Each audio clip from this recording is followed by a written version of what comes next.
As a scholar and professor of black studies, you've described an ancient Africa that is very rich in its heritage and its civilization, its use of science, agriculture. Describe ancient Africa to us, the kind of Africa that you've been studying and unearthing. We have images, and these images dominate us. These images dominate us, and the image of Africa has been totally destroyed by recent discoveries. It's just that most people do not know of those discoveries. And the discoveries are made by Euro-American scientists mainly. Peter Schmidt and Donald Avery, for example, discovered Africans were smelting steel 1,500 to 2,000 years ago. I'm going to use the conservative estimate, 1,500. They were smelting steel at a time when nobody in the world was smelting steel. And using a one-stage process, apparently, too. Well, what was so unusual about it is that they were preheating the air. And they had a system whereby because of preheating the air and because of the other things they introduced, they were able to achieve temperatures of 3,275 degrees Fahrenheit in the blast zone. That was never achieved until centuries later. Iron actually melts at 2,642 degrees Fahrenheit. So that when they achieve this 3,275 degrees Fahrenheit, carbon from the swamp grass which they introduced would invade the iron, producing carbon crystals. Therefore, they produced steel. This is by a they achieved temperatures about 200 to 400 degrees higher than anything achieved in Europe or elsewhere. And this is long in advance of the production of steel. And the East Indians from India would come into the port of Dar es Salaam. They would pick up this steel, which they call Wu steel, and they exported it to Europe. And Europe made Damascus swords. So the finest swords in the world were really made from African steel. But it's so much beyond simple steel. I mean, there's agriculture. And you have also breakthroughs and a whole range of other things. We find an astronomical observatory 300 years before Christ in northwest Kenya, a place called Namortunga, where we found Africans 300 years before Christ had built an observatory. And they had aligned their stones to a range of stars and constellations, on the basis of which they had built one of the most accurate of prehistoric calendars. We find breakthroughs in agriculture. We find, for example, apart from the breakthroughs in agriculture, we find that they had mastered about 1,000 medicinal uses of plants. We find breakthroughs in cattle rearing. We find earlier cattle rearing than anywhere else. We find, for example, we had thought that China was the first to make fire, and then we find that it is thousands of years before. We found so many things within the recent past in Africa that we begin to realize there are two Africas. Africa before and Africa after the Holocaust. And when I speak of the Holocaust, I'm speaking of the slave trade. Right. A lot of people did not realize that why we got this idea about people in the jungle is that the only way to escape slavery was to run into the jungle. I mean, in Mali, for example, we found postal networks, we found very sophisticated developments, but people ran into the jungle to escape slavery. We found an extraordinary people called the Dogon, who ran into the mountains. And they were studied by Marcel Griaule and Germaine Dietelin. And they, for example, they knew about the atom. They said everything is made up of invisible spinning particles. They knew of the exploding universe, the Big Bang. For example, they said the stars are running away from us. And we thought at first that was poetry until we realized what they were talking about. Because the stars are moving away from us, because we are still expanding, the universe is still expanding. They had fixed upon a star that is impossible to see with the naked eye. They not only saw it, we call it Sirius B, they call it Sigipolo. They said it's the egg of our world. They fixed on this star, which I say is impossible to see with the naked eye.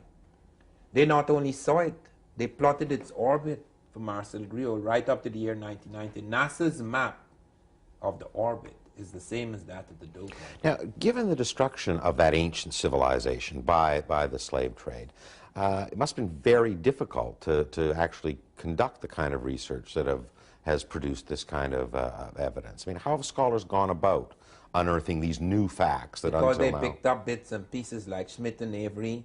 I think it was Peter Schmidt who was first in the field with regard to metallurgy. He's not a metallurgist, he's not an engineer, he just kept hearing stories. So then he called in an engineer, Avery, and Avery was the person who actually found some of these machines, had them reconstructed, checked out the smelt. They found 13 of these machines in Iron Age strata. So it was not something that they just suddenly fell upon, you know. And you find, for example, Lynch and Robbins of Michigan State coming upon Namorotunga. You hear stories and you just think it's fantasy or fiction, and then you go to check and then you discover these things. We discovered, for example, Africans are responsible for lots of breakthroughs in medicine. Cesarean sections. The cesarean section in particular, where the cesarean section led to fatalities, 100% fatalities in Europe, until they heard of successful operations in certain parts of Africa, the Baganda of Uganda, and Dr. Felkin and his team went out to check on what these Africans were doing so right that they were doing so wrong. They found that they had superior anesthetics. Now, this is not true of all Africa because things happen in specific places and later on they may spread. But they found that they had superior anesthetics, that the woman remained conscious during the operation. She only cried out once when the baby had been removed and they were to put spikes in to stitch her back. Then she cried out. Then they found they had superior antiseptics. This was a major thing that Lister only introduced antiseptics in the operating theaters in Europe 2 years before. Now, when would have this been? What kind of time period were This we is talking about this about kind of medical? 1881 that the team, the Felkin team, went in. But the Africans were doing it before then. Right. It's only in 1881 that the British team went in to check on this. And saw this. Now, probably your most controversial thesis was that Africans, black Africans, came to North America before Columbus. Yes. Give us some insight into that research that increasingly caused you to come to that conclusion. That's extremely interesting because I actually began 26 years ago attacking this thesis. Because being trained at School of Orient and African Studies, which is where we were led to do studies of primitives, all this was very strange to me. So when I came here, and the very next day I came to this country, I read this book, African, The Discovery of America by Lewin, and I thought it was madness. I was very impressed by the linguistics because I was both a linguist and anthropologist at the time. I was very impressed by the how could you have such coincidences? But I actually wrote an article attacking this thesis, and I ended by saying if anyone could show me just one image of an African in America before Columbus, I would begin to believe. And I sent it off to Random House. Charles Harris was the editor of some magazine, Amistad 2. And he called me the week later and he said, Van Sertima, something strange has happened in my table. He said, if anyone could show me the image of an African in America before Columbus. And that was the last sentence in your paper, and I turned it over, and there were 6 images of African America before Columbus, because John Williams, the novelist, had met some strange German who was last of the royal family of Germany, and he had spent many years in excavations, etc., and they come up with these heads. So I then flew to Mexico to see von Lutenau. We became great friends. Every year I would go into different field, into botany, into linguistics, and found that all sorts of things connected. Then I was surprised to find after about 5 years that I had collected 12 Europeans, the names of 12 Europeans who had actually seen or heard of blacks when they came, and that Christopher Columbus was the first of these. Christopher Columbus actually wrote in the Journal of the Second Voyage that when he was in Haiti, Native Americans came to them and told them that black-skinned people had come in large boats trading in gold-tipped metal spears.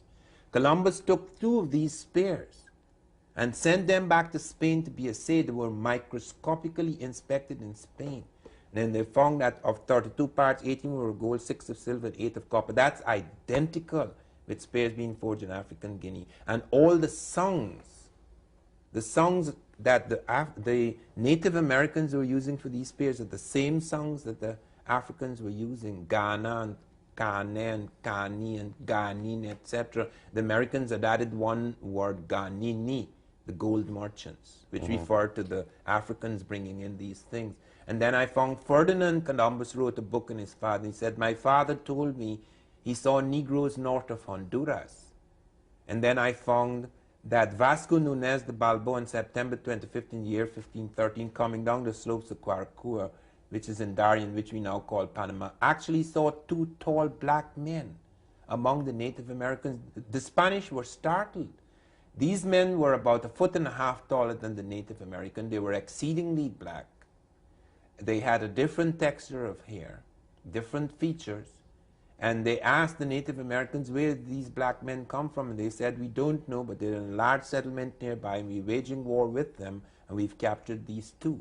Several people commented that. Peter Martyr, one of the first historians of America, said that these black people must have been shipwrecked long ago from Africa and had taken refuge in these mountains.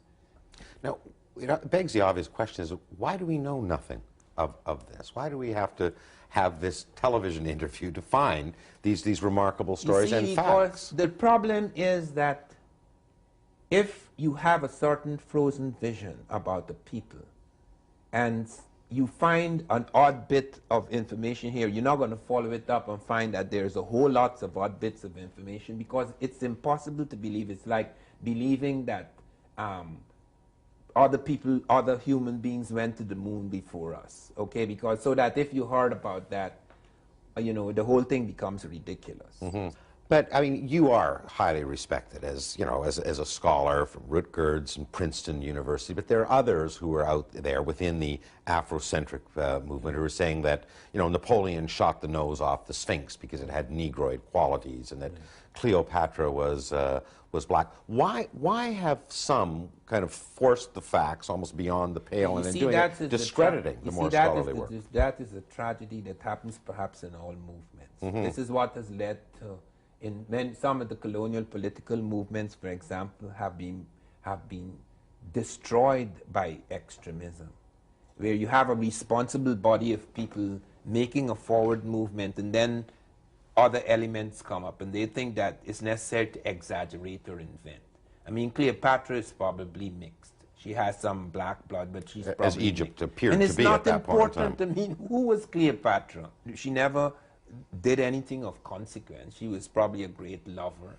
I know. So I mean, I really find it incredible that people, all the work in the Sub-Sahara now that shows that the civilizations were not just restricted to Egypt, which we know about. I think as evidence. And also that we have found in the case of Egypt, we have found, for example, the Americans found that in 1962 that Egypt, the pharaohs were not born in Egypt at all. Mm-hmm. Keith Seal and his team discovered pharaohs in Nubia before Egypt. Okay, and we have found many things coming up from inner Africa. That is one of the new startling discoveries, that we find about 22 plants. 22 plants or parts of plants that turn up in Egypt that come from inner Africa. We also find a whole range of other things coming up in Egypt. We found, for example, at Zaire, some kind of mathematical thing which turns up later in one of the mathematical papyri of Egypt. So we're finding that you have, I prefer to call it inner Africa rather than Africa south of the Sahara, because it involves more than south of the Sahara coming up into Egypt. Now, the unfortunate thing is that in the study of Egypt, people get involved with minor issues like, who on earth is Cleopatra? I mean, why does that matter? So that you will find people will start introducing irrelevant nonsense like that, and then people can attack it very easily, and then they blow the whole thing up. Right. Now, but one part of Afrocentrism that does seem to be fairly central is this notion of a stolen legacy, that there's been a systematic attempt by white European societies to, steal African culture and then kind of destroy evidence of its existence. How far do you buy into that notion? Well, you see, part of it is true, because the important thing was that it was necessary for us, if you have a Christian conscience, okay, it becomes necessary in order to assuage that conscience to pretend or to assume or to invent in your mind that these really are inferior people and that we're doing good to them by dragging them up into civilization. So that you have all sorts of The motives. white man's burden. Yes. You see, because we find, for example, the names of the slave ships. Jesus, you know, good intent, justice. I mean, that's schizophrenia. I mean, and you have people sitting on the slave ships writing hymns like, Jesus, lover of my soul. You know, so that it became, it's a, I don't know how to put it, but there's some sort of madness that entered into that period. The important thing now is for us to, seeing the tragedy that it has brought into our world, the important thing for us is to find ways to bring about a balance and to shatter the frozen vision. My intention in my work is to show that Africans were not the primitives we thought they were, and to try and show as responsibly as possible what were their contributions to civilization. In your public lectures, I mean, you also focus a lot on modern-day black accomplishments in North America post-slave trade. I mean, everything from the invention of the steam engine to the typewriter to current developments in the space program. Again, why do we just know about Marcus Garvey and peanuts and nothing else about black accomplishments in modern history? Yeah, that was one of the most exciting parts of my exploration of this, because I went to NASA to study what blacks were doing in space and was startled to find that the leading technical astronaut in our space team is an African American, Colonel Gregory. And I was very fortunate because when I first went to NASA, they thought it was just a study of equal opportunity and things like that, and I insisted, no, I want to see the scientists, and that was extremely interesting, because I actually sat in a spaceship. I managed to see a whole lot of things. Then NASA flew me to witness the blast off of the first black in space. And one discovered a whole range of things. I met Dr. Christine Darden, the leading woman at NASA, who is an African American. She is now reshaping our planes so that we could fly faster than sound without the sonic boom problem. That's a very serious problem for us, because the sonic boom can shatter eardrums and glass for miles around.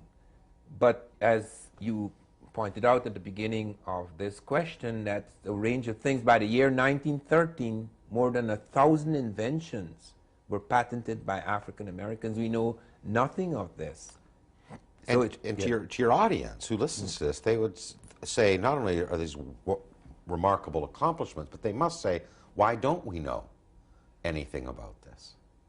Well, I often wonder about that, but I think the just as we have this frozen vision that makes us only see one side of Africa, so many of us grew up despising Africa, and there's also the frozen vision that blocks out achievements of African Americans. People get involved in things like music, you know, and sports, and they're not aware that African Americans have been deeply involved in science and have made breakthroughs in so many fields.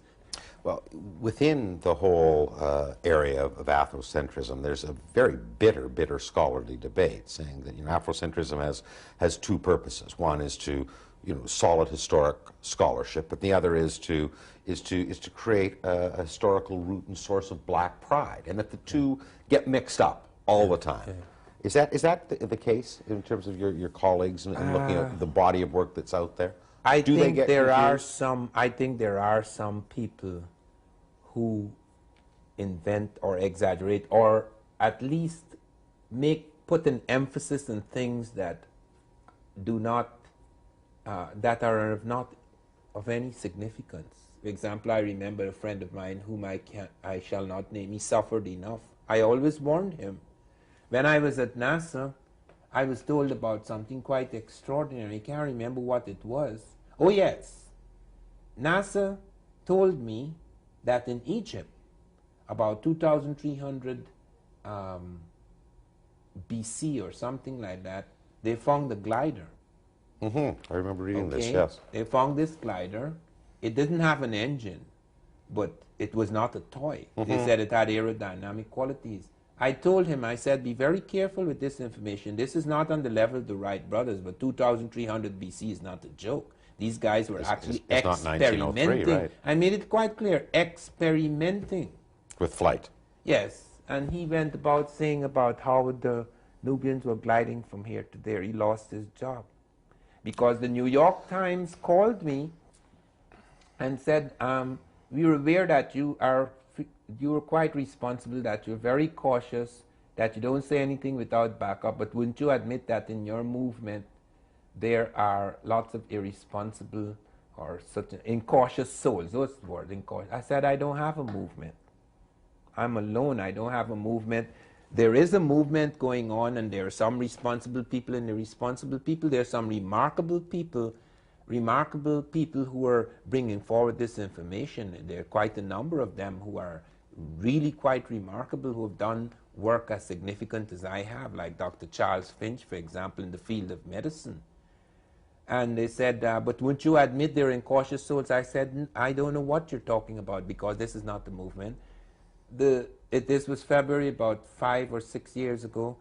Opened the paper one Sunday in February, and here is this thing by the New York Times about, they interviewed Van Sertima and something about incautious souls, and one such incautious soul was such and such, who was talking about Egyptians gliding from here. He lost his job.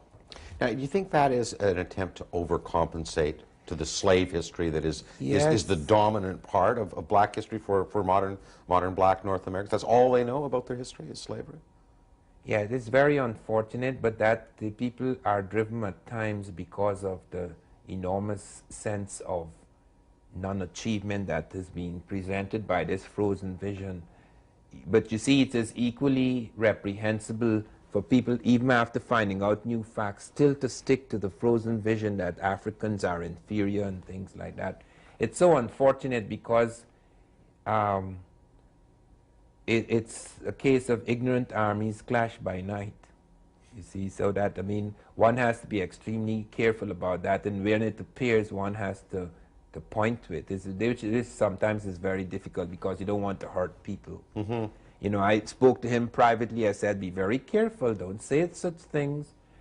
And I was having a debate with some professors once in Chicago, and this gentleman got up and said, we were talking about the pyramids and the problems involved in the building of the pyramids, and he got up and said, but how do we know?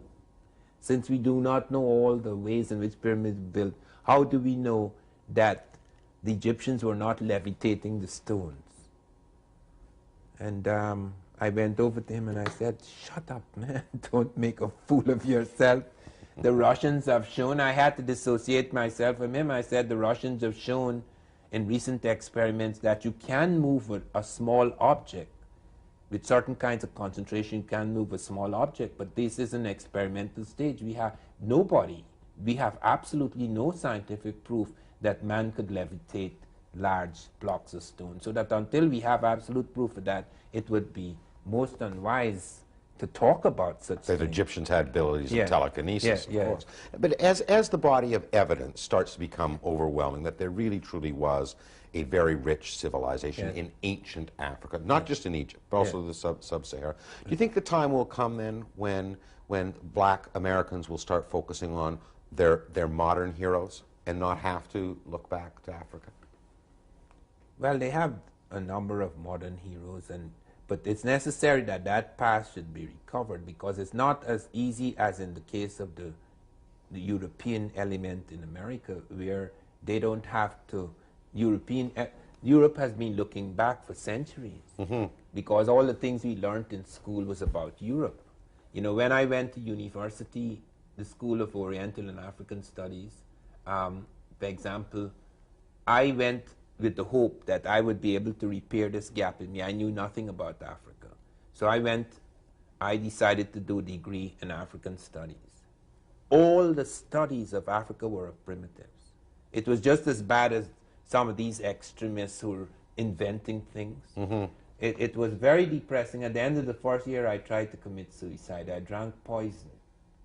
I was unconscious for about 3 days. The doctor said I had drunk enough poison to kill 3 Englishmen, and they did not understand how I could recover from those poisons. The But you see, I- Guyanese immunization No, system. no, eh? it wasn't Guyanese, it was forest. I had spent quite a lot of time in the forest, and we were injected with all sorts of things with snake poison, all sorts of things like that. So somehow I had developed immunity to a whole lot of things by having poisons injected into me in small quantities. I don't know what it was, but I did survive. But I can see that frozen vision and all the kinds of myths that were perpetrated, and because of that frozen vision, created a state of mind that filled me with enormous anxiety for years. So that the point at issue is that once vision ceases to be frozen, and one becomes more fluid again, and one begins to accept that there's a great part of the world that we don't know about, or that we have closed off, that I think something significant can begin to happen. Because you see, America is still the leading country in the world. It's still the richest, the most powerful. But it has a problem that could destroy it. We are facing homogeneous giants in the East, Japan and China, that do not have these racial problems. And unless we solve these problems, we are in grave danger, because we could sabotage ourselves. So that I think it is critical that this knowledge should be handled in a certain way. While it may give pride to African Americans, which it should not lead to racial chauvinism, because one racial chauvinism versus another racial chauvinism is not going to solve the Just problem. one other different kind of frozen vision. Yes. Well, Ivan van Sertima, I mean, this is absolutely remarkable work you're doing, and that for someone who knows nothing about it at all, I find I'm a better person for having learned. I want to thank you very much for joining. Thank you.